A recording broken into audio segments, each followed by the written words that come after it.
Elimizde oturuyor.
Sevgili gençler, kendinizi bu nimetten mahrum bırakmayınız.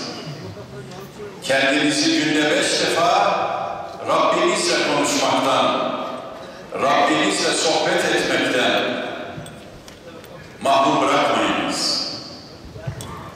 Aziz kardeşlerim, alem-i İslam büyük zorluklardan geçiyor.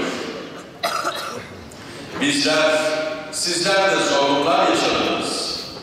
Cenab-ı Hak bir daha Diyarbakır'da, bölgemizde yaşadığımız bütün zorlukları, bütün kötülükleri arkada bırakmayı bizlere nasip eylesin. Bir daha bu sahabe şehri, bu sahabenin İslam alemine hediye ettiği bu güzel şehirde hiçbir çocuğumuz ölmesin, hiçbir çocuğumuz hiçbir kötülüğe bulaşmasın inşallah.